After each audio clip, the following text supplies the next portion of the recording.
warm welcome to Public Global. I'm Neelu Vyas. India's largest state-run bank, that is the State Bank of India, on 23rd June 2025 decided to classify Reliance Communications loan account as fraud and is looking to report the company's former director, Anil Ambani, to the banking regulator, that is Reserve Bank of India, the company said in an exchange filing. Now, as per the details shared in the letter to Reliance Communications, the bank's fraud identification committee has decided to classify the loan account as fraud due to the deviation in the utilization of loan funds, which means that the purpose for which the loan was given to Reliance Communications, that purpose wasn't met, but the fund was diverted to other companies. Now, Reliance Communications, Reliance Infratel, and Reliance Telecom have cumulatively received 31,580 crore in loans from the banks. And what has the bank's fraud identification committee said? Now, they have said they have witnessed two major deviations in the loan taken and utilized by the company. First, Reliance Communications received a loan of 250 crore from Dena Bank on 8 February 2017, citing short-term cash flow mismatch for payment of statutory dues and sundry creditors.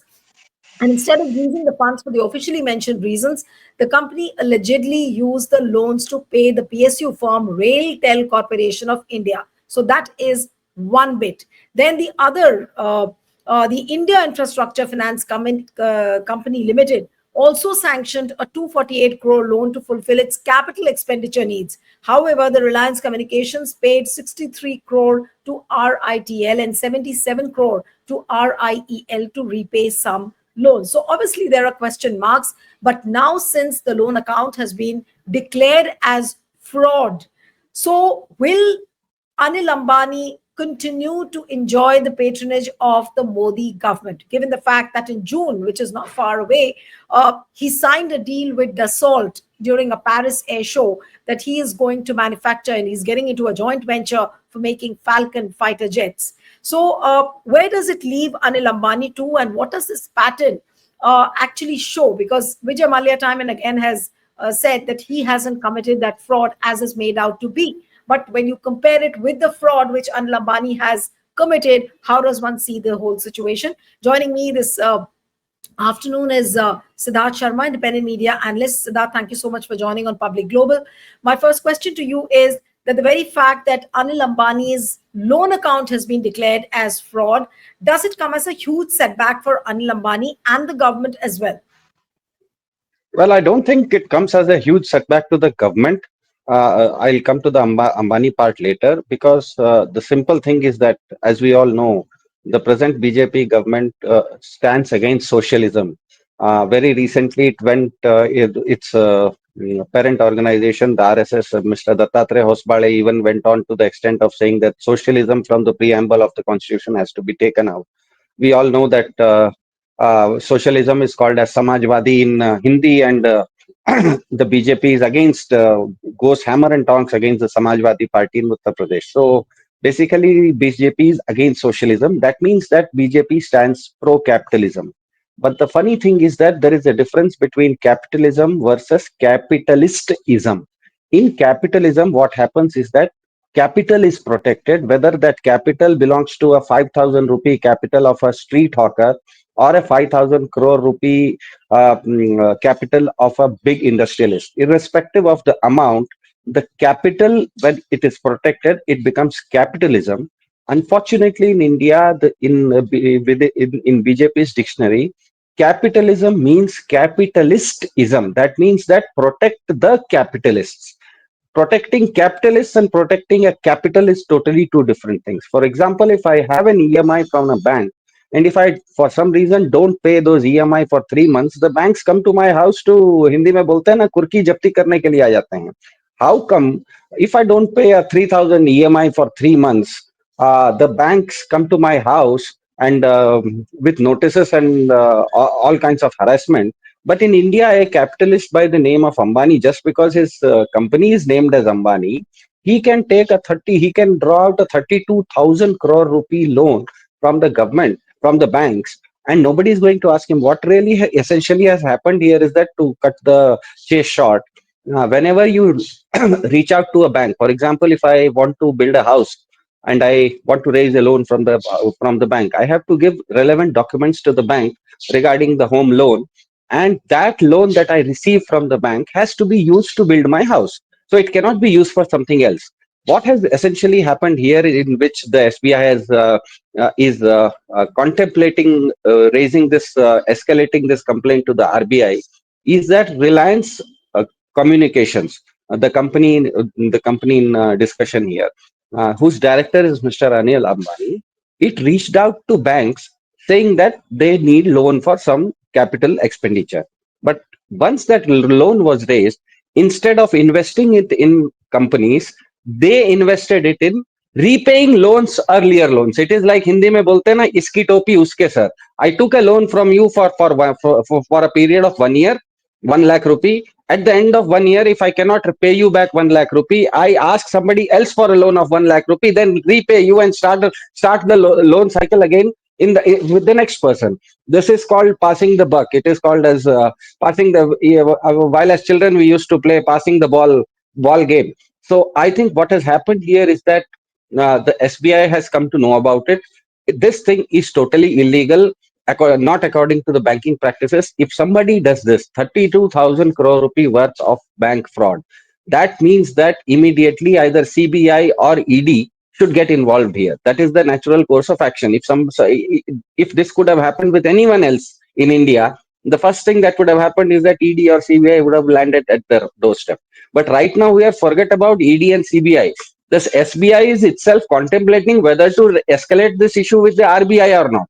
That goes on to show that in India, the present BJP government is not protecting capital, but it is protecting the capitalists. So that is why what is happening is that on one hand, Mr. Anil Ambani is a declared fraud by the biggest bank in India, the State Bank of India. Essentially, the State Bank of India, if it is a nationalized bank, that means that it's government money.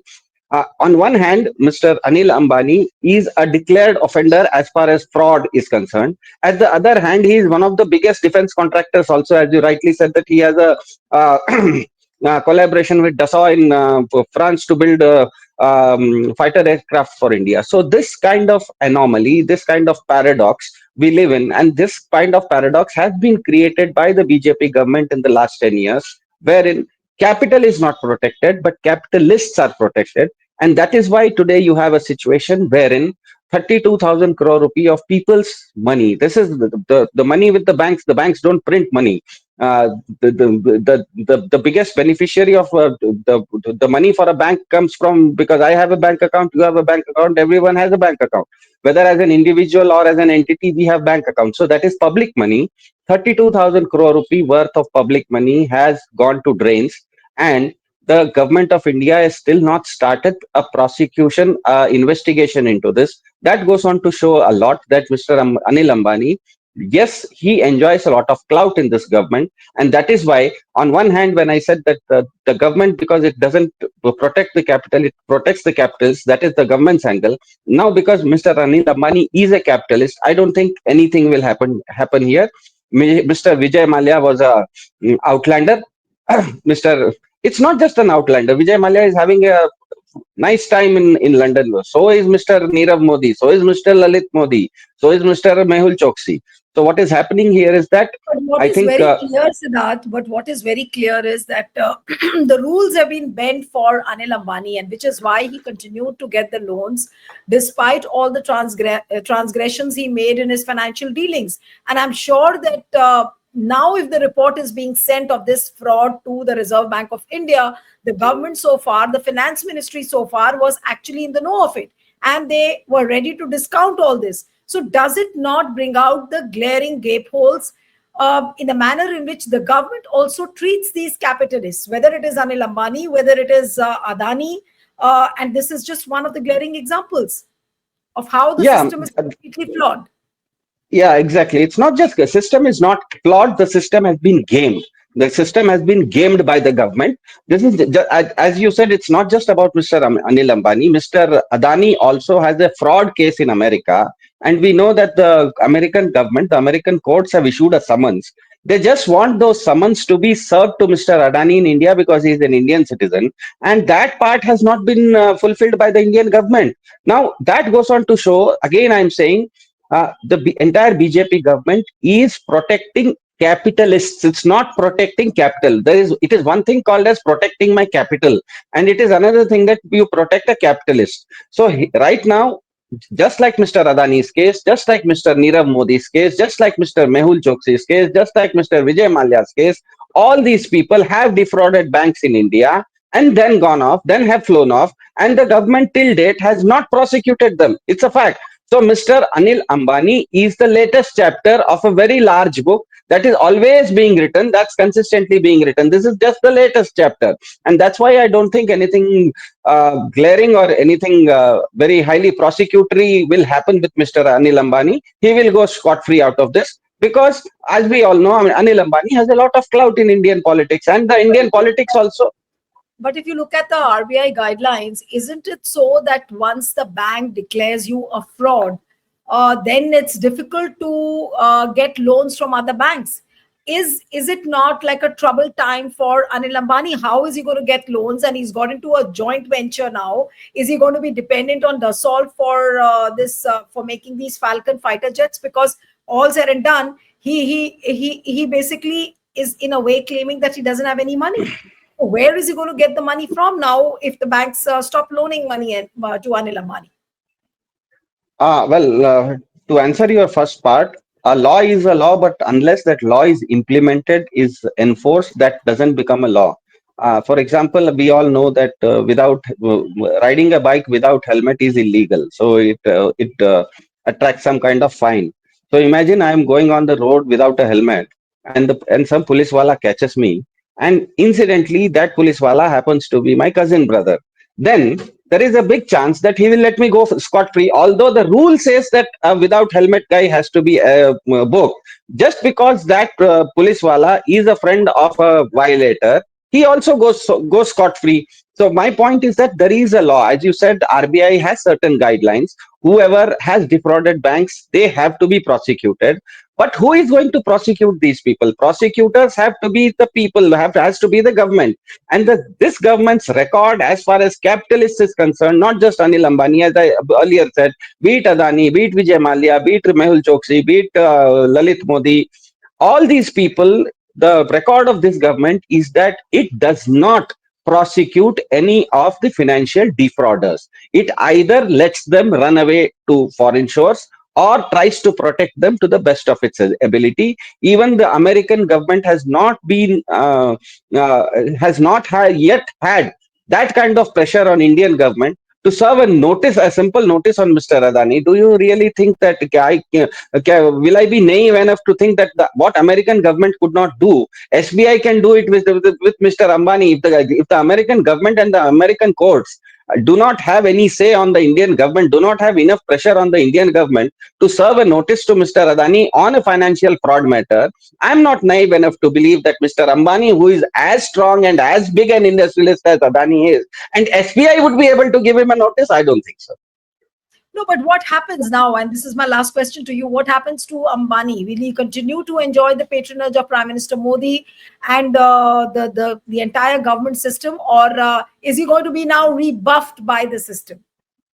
No, I don't think he'll be repuffed by the system. As we all know, Mr. Ambani has a diversified business. This is just regarding one arm of that business, that is called as Reliance Communication. But we know Reliance is into petroleum, Reliance is into defense production, Reliance is into so many things. Yeah, Reliance is even into selling vegetables in your neighborhood.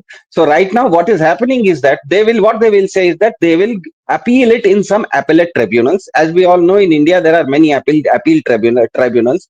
Immediately once this notice comes to Mr. Ambani, they will appeal to some relevant appellate authority, and again, because that appellate authority is controlled by the government, they will give them some kind of stay, or the hearing will start. This will keep on dragging on. This will be taken into a litigation mode. I think what the best answer is to get it into a litigation mode. Right, but surely you don't see the possibility of Modi giving up on Anil Ambani. Modi ji did not give up on Mr. Adani when Mr. Biden and Mr. Trump is pressurizing him just to give a notice to Mr. Adani, and we all know Mr. Ambani is as big as Mr. Adani. How come? How do you? How can I think that? Can I even imagine that SBI having that kind of clout on Mr. Modi ji to say just 32,000 crore rupees, not big. 32,000 crore is like just a budget of one state of India, and that too a small state. For example, some state like Goa, a small state like Goa has a budget of 32,000 crore rupees. So 32,000 crore rupees for for the entire BJP ecosystem and the government of India. And considering that this is Mr. Ambani at play here, that this is peanuts. I think this will be what do you say, pushed under the carpet very easily. Right. So we'll have to wait and watch how things unfold in this particular case. Thank you so much, Siddharth, for joining on Public Global.